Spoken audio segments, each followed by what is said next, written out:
Assalamualaikum warahmatullahi wabarakatuh.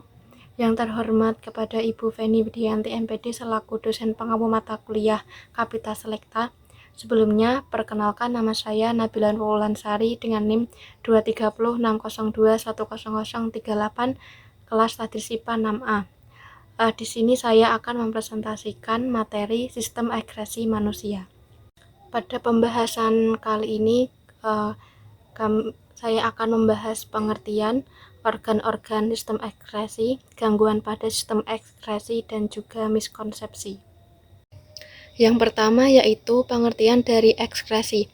Apa itu ekskresi? Jadi ekskresi adalah proses pengeluaran sisa metabolisme yang sudah tidak berguna lagi bagi tubuh. Nah, sisa metabolisme yang dikeluarkan melalui ekskresi disebut dengan ekskret.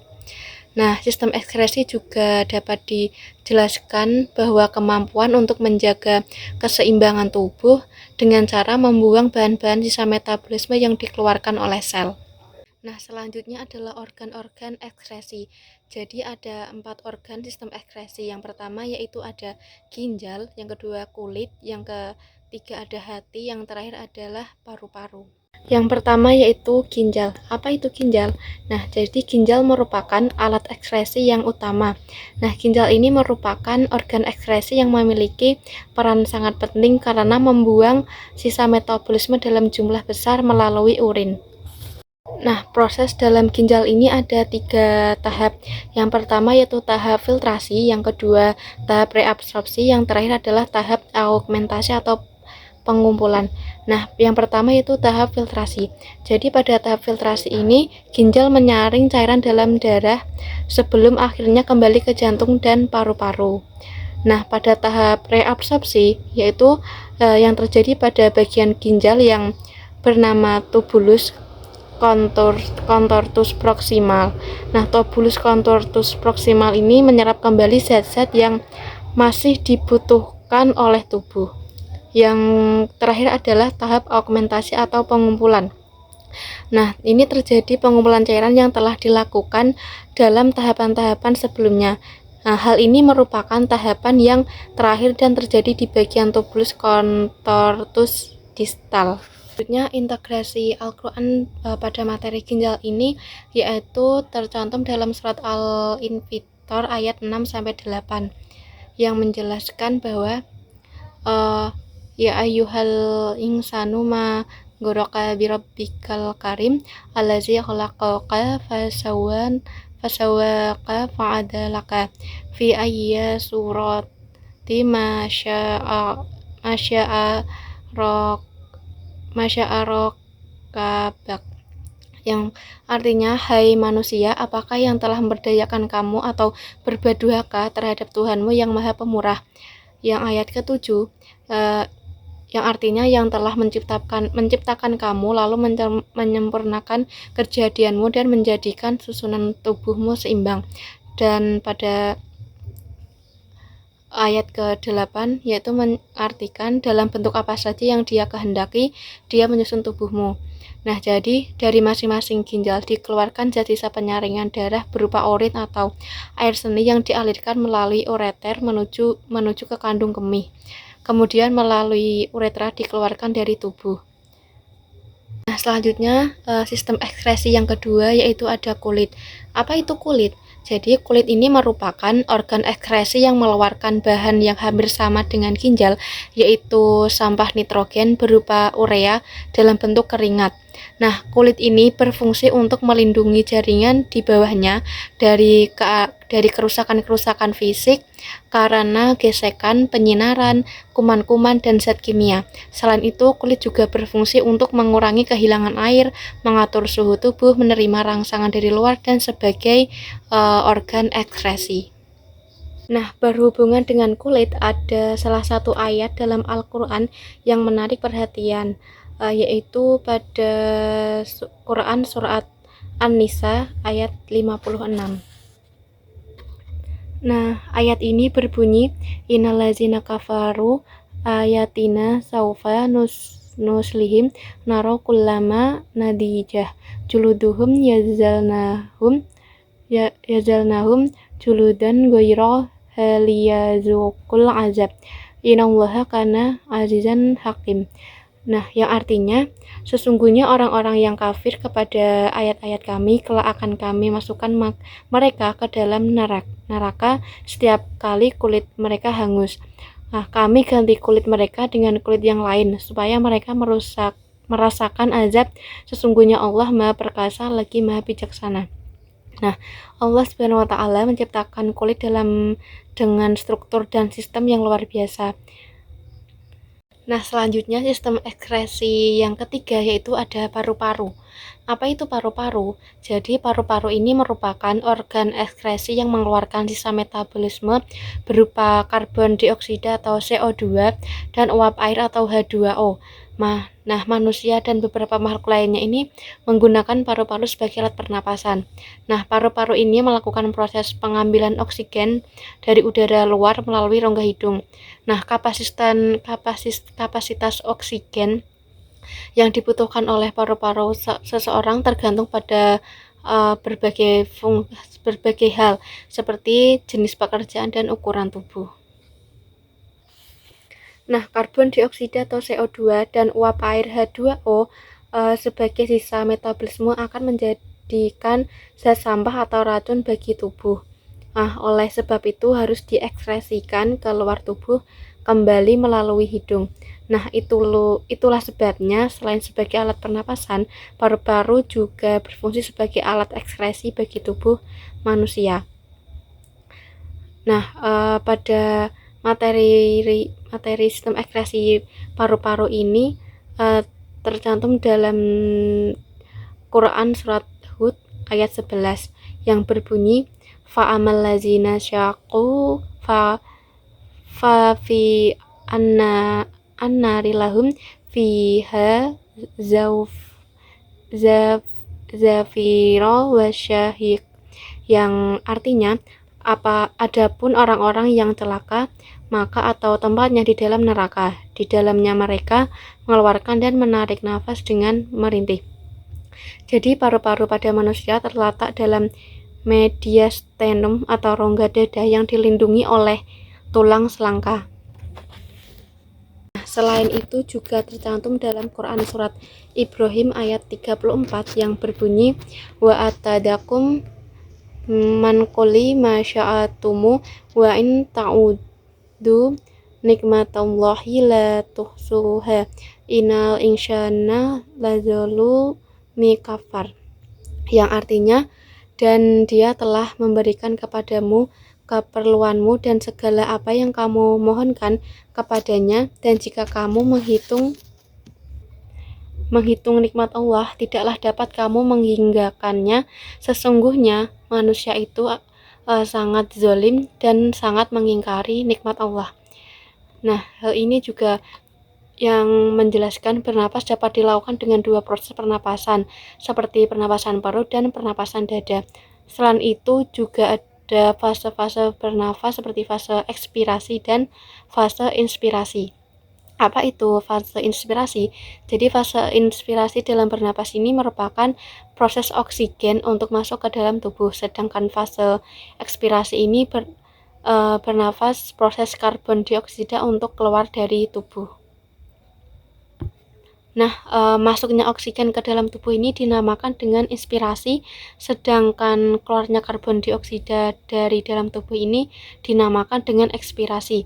Kemudian untuk mekanisme pernapasannya dapat berupa mekanisme pernapasan dada dan juga mekanisme pernapasan perut. Selanjutnya yaitu ekskresi karbon dioksida dan uap air ini erat kaitannya dengan sistem pencernaan pada manusia dan sistem sirkulasi pada manusia, di mana zat nutrisi yang dicerna dari makanan oleh sistem pencernaan tubuh diubah menjadi energi untuk digunakan oleh tubuh. Nah, kemudian sistem ekskresi yang keempat ini adalah hati. Apa itu hati? Hati ini merupakan organ ekskresi yang memiliki kemampuan menetralisir racun dan menghasilkan getah empedu. Nah, hati ini memiliki peran dapat mengubah NH3 atau amonia menjadi urea yang nantinya akan dibuang melalui kulit dan ginjal. Jadi hati ini merupakan kelenjar terbesar dalam tubuh manusia yang terletak di dalam rongga perut sebelah kanan di bawah diafragma. Nah, hati ini menjadi tempat perombakan sel darah merah yang rusak menjadi empedu. Empedu yang dihasilkan akan disimpan dalam kantong empedu atau bilirubin. Nah, apa itu bilirubin? Bilirubin ini adalah produk utama dari penguraian sel darah merah yang tua. Nah, bilirubin ini disaring dari darah oleh hati dan dikeluarkan pada cairan empedu. Nah, dari penjelasan mengenai pengertian hati ini, kita dapat mengetahui bahwa sungguh luar biasanya Allah SWT menciptakan organ-organ ini seperti yang dijelaskan tadi, di mana hati mampu mengubah amoniak, yakni zat yang bersifat racun, menjadi urea, di mana zat yang tidak bersifat racun. Allah layaknya menciptakan penetralisir racun di dalam tubuh kita sendiri sehingga menjadi aman dan tidak berbahaya bagi tubuh kita. Nah, Allah telah mendesain dengan begitu rapi di mana setiap yang Allah ciptakan pasti akan ada manfaatnya, dan manfaat itu pasti akan dirasakan oleh manusia. Itu sendiri sungguh besar nikmat Allah kepada kita. Hal ini juga tercantum dalam surat Al-Imran ayat 191 yang berbunyi allazina yazkurunallaha qa'imah wa qu'udu wa ala junubihim wa yatafakkaruna fi khalqis samawati wal ard rabbana ma khalaqta hadza batila subhanaka faqina azabannar, yang artinya yaitu orang-orang yang mengingat Allah sambil berdiri atau duduk atau dalam keadaan berbaring, dan mereka memikirkan tentang penciptaan langit dan bumi seraya berkata, ya Tuhan kami, tiadalah Engkau menciptakan ini dengan sia-sia, maha suci Engkau, maka peliharalah kami dari siksa neraka. Ada pula fungsi dari hati ini, yaitu yang pertama sebagai tempat untuk menyimpan gula dalam bentuk glikogen, yang kedua menetralkan racun yang masuk ke dalam tubuh dan membunuh bibit penyakit, yang ketiga adalah mengatur kadar gula dalam darah, yang keempat sebagai tempat pengubahan provitamin A menjadi vitamin A, yang kelima ada menghasilkan empedu yang berguna untuk mengemulsikan lemak, yang keenam menguraikan molekul hemoglobin tua, yang ketujuh yaitu menghilangkan hormon-hormon berlebihan, membentuk protein tertentu dan merombaknya, dan yang terakhir yaitu hati sebagai pembentukan dan pengeluaran lemak dan kolesterol. Materi selanjutnya yaitu ada gangguan pada sistem ekskresi manusia dan upaya menjaga sistem ekskresi manusia. Yang pertama itu gangguan pada ginjal, yaitu batu ginjal. Apa itu batu ginjal? Nah, batu ginjal ini dapat terbentuk karena pengendapan garam kalsium di dalam rongga ginjal, saluran ginjal, atau kandung kemih. Penyebabnya ini adalah karena terlalu banyak mengkonsumsi garam mineral dan terlalu sedikit mengkonsumsi air. Nah, penyakit ini dapat diatasi dengan pembedahan dan sinar laser.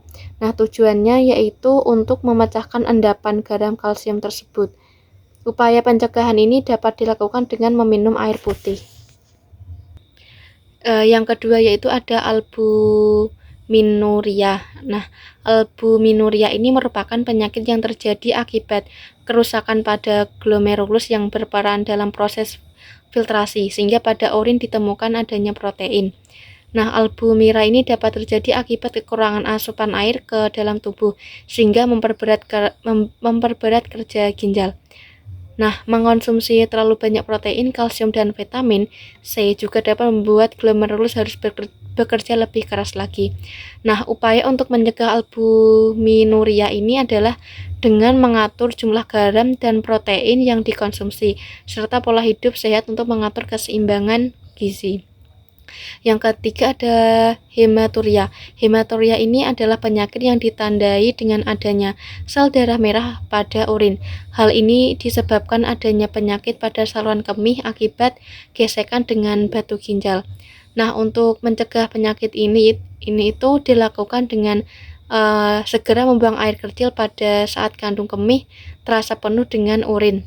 Membersihkan tempat keluarnya urin dari arah depan ke belakang untuk menghindari masuknya bakteri dari dubur. Yang keempat ada diabetes insipidus. Nah, penyakit diabetes insipidus ini disebabkan karena seseorang kekurangan hormon ADH atau hormon antidiuretik. Nah, kondisi tersebut ini menyebabkan tubuh tidak dapat menyerap air yang masuk sehingga penderita akan sering buang air kecil secara terus-menerus. Untuk cara penanganan penderita ini yaitu dengan memberikan suntikan hormon antidiuretik sehingga dapat mempertahankan pengeluaran urin secara normal. Selanjutnya yaitu ada kanker ginjal. Nah, kanker ginjal ini merupakan penyakit yang timbul akibat pertumbuhan sel pada ginjal yang tidak terkendali di sepanjang tubulus ginjal. Upaya pencegahan ini yaitu dapat dilakukan dengan menghindari menggunakan bahan-bahan kimia yang bersifat karsinogenik atau memicu munculnya sel-sel kanker. Selanjutnya yaitu gangguan pada kulit. Nah, kelainan dan penyakit yang berhubungan dengan kulit ini sering ditemukan dalam kehidupan sehari-hari. Seperti yang pertama itu ada jerawat. Nah, jerawat atau akne vulgaris ini merupakan suatu kondisi kulit yang ditandai dengan terjadinya penyumbatan dan peradangan pada kelenjar minyak atau sebasea. Nah, jerawat ini dapat timbul karena kurangnya menjaga kebersihan kulit sehingga terjadi penumpukan kotoran dan kulit mati. Nah, faktor hormonal yang merangsang kelenjar minyak pada kulit, penggunaan kosmetik yang berlebihan dan mengandung minyak dapat berpotensi penyumbat pori-pori. Konsumsi makanan yang berlemak secara berlebihan juga dapat menyebabkan jerawat. Nah, untuk mencegah penyakit jerawat ini yaitu dengan membersihkan wajah secara rutin, menghindari makanan berlemak, dan banyak mengkonsumsi buah-buahan serta menjaga aktivitas tubuh. Yang kedua ini ada biang keringat. Nah, biang keringat ini terjadi karena kelenjar keringat tersumbat oleh sel-sel mati yang tidak dapat terbuang secara sempurna. Nah, upaya untuk mencegah penyakit ini yaitu dengan menjaga kebersihan kulit, menggunakan pakaian yang menyerap keringat dan longgar, atau apabila kulit berkeringat, segera keringkan dengan tisu atau handuk. Yang ketiga yaitu ada biduran. Nah, biduran ini disebabkan oleh adanya udara dingin, alergi makanan, dan alergi bahan kimia. Biduran ini ditandai dengan timbulnya bentol-bentol yang tidak beraturan dan terasa gatal. Biduran ini dapat berlangsung setelah beberapa jam dan juga dapat berlangsung selama berhari-hari. Nah, pengobatan yang dilakukan dengan resep obat yang diberikan oleh dokter. Nah, selanjutnya ini ada ringworm. Ringworm ini adalah sejenis jamur yang menginfeksi kulit.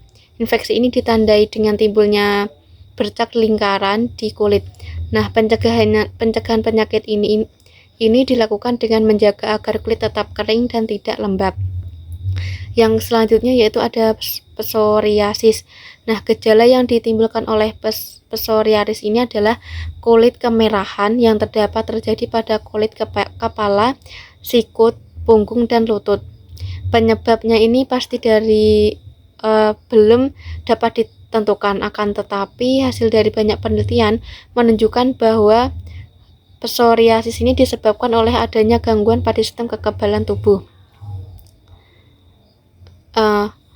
Terdapat dua tipe sel darah putih yang berperan dalam sistem kekebalan tubuh, yaitu sel limfosit T dan sel limfosit B. Yang selanjutnya yaitu ada kanker kulit. Penyakit kanker kulit ini dapat disebabkan oleh penerimaan sinar ultraviolet yang berlebihan. Penyakit ini lebih sering menyerang orang dengan pigmen kulit putih atau terang, karena warna kulit tersebut lebih sensitif terhadap sinar matahari. Pencegahan kanker kulit ini yaitu dengan menggunakan tabir surya atau menghindari kontak langsung dengan sinar matahari dalam jumlah yang banyak. Selanjutnya yaitu gangguan pada paru-paru. Yang pertama yaitu ada asma. Asma atau bengek adalah gangguan pernafasan yang disebabkan oleh bronkospasme. Bronkospasme ini merupakan sebuah kondisi ketika otot-otot lapisan saluran udara atau bronkus di organ paru mengalami kejang atau kontraksi sehingga mengencang. Nah, salah satu upaya yang dilakukan untuk meminimalisir terjadinya resiko bronkospasme ini yaitu setiap melakukan olahraga, pastikan untuk melakukan pernapasan selama kurang lebih 10 menit. Kemudian setelah melakukan olahraga, melakukan juga pendinginan selama 10 menit. Selanjutnya yaitu mengkonsumsi banyak air putih setiap hari untuk mencairkan lendir kental yang berada di dalam saluran nafas. Kemudian berhenti dari kebiasaan merokok dan hindari paparan asap rokok terlalu sering. Nah, pada musim atau cuaca dingin pastikan untuk melakukan olahraga dalam ruangan. Nah, selanjutnya yaitu tuberkulosis atau TBC. Ini merupakan penyakit yang disebabkan oleh bakteri Mycobacterium tuberculosis. Nah, penyakit ini dapat diatasi dengan terapi. Selanjutnya yaitu pneumonia. Nah, penyakit ini pada paru-paru yang disebabkan oleh bakteri, virus, atau jamur yang menginfeksi paru-paru. Penyakit ini menyebabkan oksigen tidak dapat masuk karena alveolus sudah dipenuhi oleh cairan. Materi selanjutnya yaitu gangguan pada hati. Yang pertama yaitu ada hepatitis. Nah, hepatitis ini yaitu radang hati yang disebabkan oleh virus. Nah, hepatitis ini ada beberapa macam, antara lain virus hepatitis A dan hepatitis B. Nah, hepatitis ini disebabkan oleh virus hepatitis B lebih berbahaya daripada hepatitis yang disebabkan oleh virus hepatitis A. Nah, pencegahan ini dapat dilakukan dengan pemberian vaksinasi. Yang kedua ada penyakit kuning. Nah, penyakit kuning ini disebabkan oleh tersumbatnya saluran empedu yang mengakibatkan cairan empedu tidak dapat dialirkan ke dalam usus 12 jari, sehingga cairan akan masuk ke dalam darah dan warna menjadi kuning. Selanjutnya yaitu miskonsepsi sistem ekskresi manusia. Yang pertama yaitu ada miskonsepsi. Nah, organ ginjal, hati, paru-paru, dan kulit termasuk organ sistem ekskresi yang dapat mengeluarkan zat sisa metabolisme yang berguna dalam tubuh. Nah, konsep yang benar ini yaitu organ ginjal, hati, paru-paru, dan kulit termasuk organ penyusun sistem ekskresi yang dapat mengeluarkan zat-zat sisa metabolisme yang sudah tidak berguna jika disimpan di dalam tubuh. Yang kedua, ginjal hanya menyaring dan menghasilkan urin primer. Nah, konsep yang benar ini yaitu ginjal juga menghasilkan urin primer, sekunder, dan urin sejati, di mana ginjal menghasilkan urin primer melalui glomerulus dan menghasilkan urin sekunder melalui tubulus contortus proxima dan urin sejati di tubulus contortus distal. Konsepsi selanjutnya yaitu warna kulit menjadi lebih gelap atau memerah saat suhu lingkungan tinggi disebabkan karena peningkatan produksi keringat. Nah, konsep yang benar ini yaitu penyebab warna kulit menjadi lebih gelap atau memerah ini saat suhu lingkungan tinggi yaitu karena terjadi pelebaran pembuluh darah di lapisan epidermis sehingga kulit menjadi lebih gelap atau memerah. Miskonsepsi selanjutnya yaitu di mana proses pembentukan urin pada ginjal, proses pembentukan urin berawal dari glomerulus tubulus contortus distal, tubulus contortus proximal, tubulus collectivus, pelvis renalis, ureter, kandung kemih, uretra. Nah, konsep yang benar yaitu proses pembentukan urin yang benar seharusnya glomerulus, tubulus contortus proximal, tubulus contortus distal, tubulus collectivus, pelvis renalis, ureter, kandung kemih, kemudian ke uretra. Miskonsepsi yang terakhir yaitu warna pada urin berasal dari warna minuman yang diminum. Nah, konsep yang benar ini yaitu warna pada urin berasal dari zat warna empedu yaitu urobilin yang merupakan hasil ekskresi dari organ hati. Empedu ini mengandung kolesterol, garam mineral, garam empedu, pigmen bilirubin, dan biliverdin. Nah, empedu yang disekresikan berfungsi untuk mencerna lemak, mengaktifkan lipase, membantu daya absorpsi lemak di usus dan mengubah zat yang tidak larut dalam air menjadi zat yang larut dalam air. Nah, sel-sel darah merah dirombak di dalam hati, hemoglobin yang tergantung di dalamnya dipecah menjadi zat besi, globin, dan heme. Nah, zat besi dan globin didaur ulang, sedangkan heme dirombak menjadi bilirubin dan biliverdin yang berwarna hijau kebiruan. Nah, di mana di dalam usus zat warna empedu ini mengalami oksidasi menjadi urobilin sehingga warna feses dan urin kekuningan. Nah, sekian materi yang bisa saya sampaikan. Apabila ada salah-salah kata, saya memohon maaf sebesar-besarnya. Wassalamualaikum warahmatullahi wabarakatuh.